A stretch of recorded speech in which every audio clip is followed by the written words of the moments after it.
So you guys know that this war in Ukraine is causing oil prices, gas prices to go through the roof. I think they're the highest now that they've ever been since 2008. The day the war started, so February 24th, you know, I was live on here. We did a 6-hour stream, and I was going through the developments with you as they were happening. And we saw that the crude hit, what was it, $100 per barrel. That's the highest since 2014. Now it's as high, it's the highest since 2008, since the crash.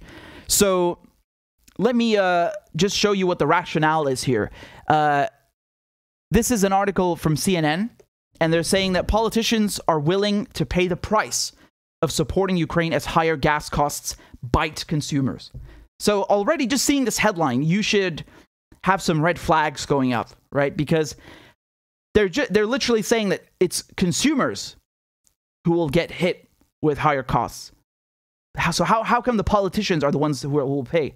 They're not the ones paying. That's the whole point, right? And if you think that the gas prices are bad now, just wait. Because right now, what they've done is they've sanctioned Russia by removing Russian banks from SWIFT, from the international banking system. SWIFT doesn't move money, it just records transactions. And there's about 11,000 banks in 200 countries that are in SWIFT. So, you know, it's crucial to participating in the world economy. It does hurt, but they have not targeted banks that deal with energy payments. So if you're in Europe, you're a European country, and you want to buy gas from Russia, because a lot of them depend on Russian gas, you can still buy the gas. That's okay. That's not sanctioned. Everything else is sanctioned, though. I'm not going to have to... I mean, I don't know if I have to spell out the obvious, but the reason they haven't sanctioned energy-related banks in Russia is because Europeans would freeze. Obviously, look at this map over here, and just look at the energy dependency on Russia in Europe, okay? So, Germany, for example, as I've told you before, 60%, about 60% of its gas comes from Russia, okay? Italy, 43% from Russia. Spain, 10%. Not too bad, but it is still quite heavily reliant on imports, okay? So the quantity is quite high, but it's just not from Russia. And France, close to 20% of its gas. The UK, barely anything. I think 3%. It doesn't even register. But and Turkey, of course, I was telling you, quite a heavy chunk, and that's why they kept the straits open for the Russian warships. In any case, just going back to my point, is that right now the U.S. is thinking, the White House announced that they're thinking about sanctioning Russian oil, okay? And just this news alone, just contemplating hitting Russia with oil sanctions has raised the price of oil and gas. Of course. And the irony here, just take a look at this headline. It's from Reuters. Oil price surges to highest since 2008 on delays in Iranian talks. I'm going to get to that in a second with the Iran talks, because that's related now to the war in Ukraine. You'll see why in a moment. But you don't underestimate what's going on here. And the thing is, who's going to pay this price? Because they're coming to you, you know, let's say you're a European citizen or an American citizen, and they're telling you, you have to support these higher costs for the sake of democracy. And I mean, they're really just taking their own citizens for suckers. You know, they're trying to tell you that you have to, you know, pay higher living costs. You know, keep in mind, especially in the U.S., a lot of people need gas to get to work. This is taking another chunk out of their paycheck, right? A lot of people work several jobs because they can't even make ends meet with one job, and now you want to incur further costs on them when gas prices were already high. Because a few months ago, before the war started, they were, you know, Europe already has an energy crisis. The prices are already quite high. Same thing in the U.S. And they're telling you that now you have to suffer even higher costs. And I want to show you another. This is another out-of-touch liberal, George Takei. I'm not even sure if I'm saying his name correctly, but you guys know him. And he says, Americans, we can endure higher prices for food and gas if it means putting the screws to Putin. Consider it a patriotic donation in the fight for freedom over tyranny. Yeah, again, I don't know. I don't know if he's really going to feel it, because the guy's worth, what is it, 14 million or something ridiculous, something astronomical. Of course, you're not going to feel the the bite from higher food prices or gas prices, you're a millionaire. You're nice and comfortable. But most people, let me tell you something, most Americans are not millionaires. Most Europeans are not millionaires. They're not privileged like you. And they will have to feel the full brunt of higher prices.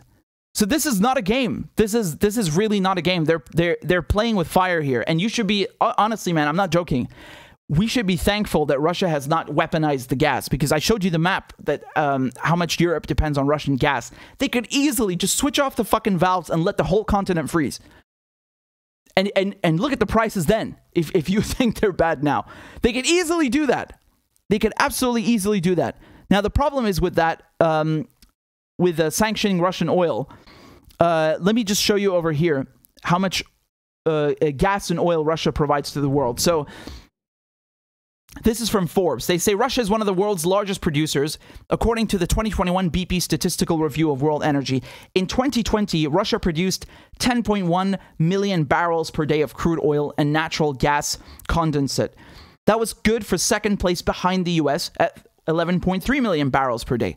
Saudi Arabia, third place at 9.3 million. And you might be thinking, well, great, the US produces more oil and gas than Russia. It's not true. Right? Because you have to take into consideration the consumption. Because the US consumes far more oil. It consumes 17.2 million barrels per day. And Russia, 3.2 million barrels per day. And Saudi Arabia, 3.5 million. So the net result is that the US is a net importer of crude oil, while Russia and Saudi Arabia are major crude oil exporters. So you see, there's a big difference there. So the US is still dependent on oil imports, even though it produces more barrels per day. It still requires more barrels per day, and it ends up with a deficit. So, again, this is not just a question of Europeans being hit. It would also be the Americans. And I want to show you also the effect of this, because right now they're sanctioning all the banks that deal with non-energy related things. And they haven't touched the oil and the gas yet. But regardless, what's happened? The ruble has plummeted about 30%. It's the other day, what was it? It's worth 1 US cent. It's not $1 US, 1 US cent. That's the value of the ruble. That was expected. I told you, we were streaming a few hours before trading opened. I told you it was going to happen, right? It was going to be bad. I mean, obviously, what you expect. Now, what has Russia been trying to do? They try to shore up the currency by accessing their foreign exchange reserves, right? So what they've been doing since 2014, the Russians learned from this, and they thought, okay, well, we have to de-dollarize our economy, because if we can't use dollars, we can't access U.S. financial institutions. Whatever the sanctions of the day are, they need to de-dollarize their forex. And so they started making sure that they diversify their $640 billion war chest, right? And so now a good chunk of that is not just dollars, it's gold. I have it for you right here. Forgive the bad quality. I was watching El Mayadeen. It's in Arabic, and I took a random photo just quickly to show you. So the blue stuff is euros. So about 32.3% of Russia's reserves are in euros. Okay, 13.1% are the Chinese yuan. Over here, 16.4%. These are US dollars. And then 21.7% is gold, and the black stuff, 16.5% is just other. It's everything else, right? It's actually color coded: blue for euros, green for US dollars, etc. But the point here, the problem with that is that the Russians cannot access a lot of their forex because it's been frozen, right? So right now, look where Russia's reserves are. They're not all in Russia. 6.6% of Russians' reserves are in the United States. That's frozen. They can't get it. Germany, frozen. Can't get it. UK, frozen. Can't get it. France, Austria, frozen. Can't get it. Now, China has not frozen Russia's reserves. So that leaves them with a good chunk. They got 21.7% in Russia and 13.8% in China. So altogether, it's about 35% of Russia's reserves still accessible, right? Now, that doesn't fix the entire problem. But these sanctions on Russia do have an unintended consequence. They're good for Russia in a way, because look at the price of oil now. Okay, right? I was just reading to you that Russia is a major exporter of crude oil. Right, number two. It's number two after the U.S. Now, If you're a major crude exporter of crude oil and the price of oil is going up, where does that leave you? Right? So this is from just a few hours ago. The price of a barrel, $128 per barrel. 128. I was telling you it was 100 the other day, right? That's the highest since 2014. Now it's the highest it's been since 2008. So Russia, being the world's second largest exporter of crude oil, is making bank, and that actually helps offset the other sanctions. Obviously, you don't want to be in that situation. It's better to have the price of oil down and not to have any sanctions, right? Obviously, we're not gonna. This is not a win for Russia, but it does have an unintended consequence of them actually recouping some of the costs. It doesn't fix all the other problems associated with sanctions. Again, I'm just spelling that out very clearly.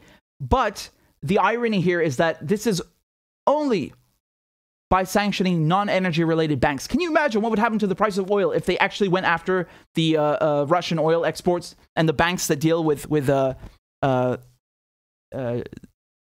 payments for those exports and imports? I mean, it would...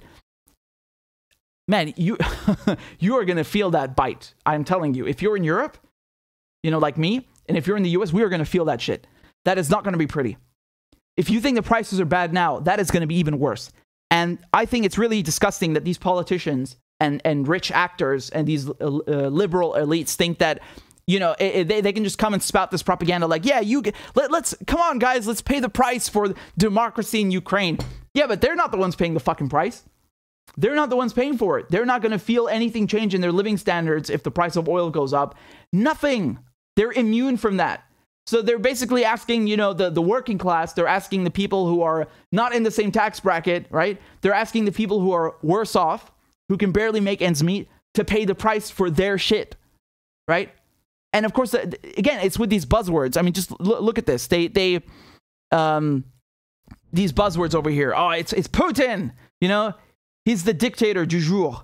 And then they have freedom, democracy, tyranny. They got all the buzzwords to get the conditioning going, right? They program you like a robot to react when you hear a word, right? Like Pavlov's dogs. and they say that, and then it's like, yes, master, I accept. It's really messed up, honestly. Like, I think it's really disgusting. They just use people. And obviously, this is not as bad as sending people into a war. I think that's the ultimate slap in the face. It's the ultimate exploitation, right? It's go die in the trenches, go get your leg blown off, and here's a shitty medal. Thanks so much for building a new swimming pool for the CEO of Raytheon. But this is still it's the same vibe. It's absolutely the same vibe. And these people that are implementing the sanctions, whether it's Biden or the EU, Ursula, the head of the EU Commission, she's not going to feel any of this. And they want you to pay for it. Incredible. And let me tell you something what's going to happen if they actually sanction Russian oil. The Russians, they just recently, actually, ironically, just last month in February, look what happened. They started a 30-year gas deal with a new pipeline with the Chinese. And they're settling in what currency? Euros. So correct me if I'm wrong, 80% will be paid in euros and 20%, I think, in US dollars. So again, they're wising up. They can't count on US dollars, so they're diversifying. And the other day when I had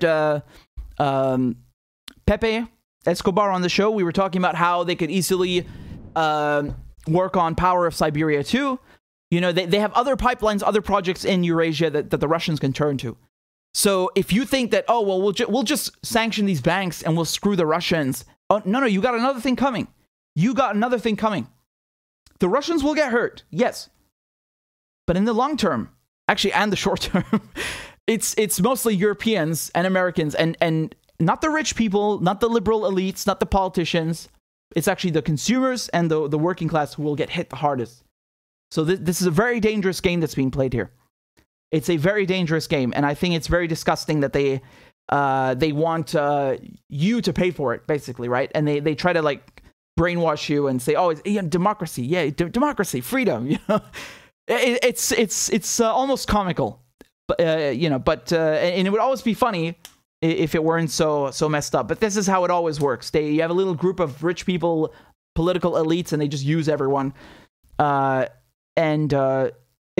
you know, Russia is making money now from this oil. Again, it's recouping some of those costs. Not entirely, but it is recouping some. And of course, it has other alternatives that it can turn to. So watch out if you think that this is, it's a fait accompli. We'll just trample on the Russians and the problem will go away. No, absolutely not.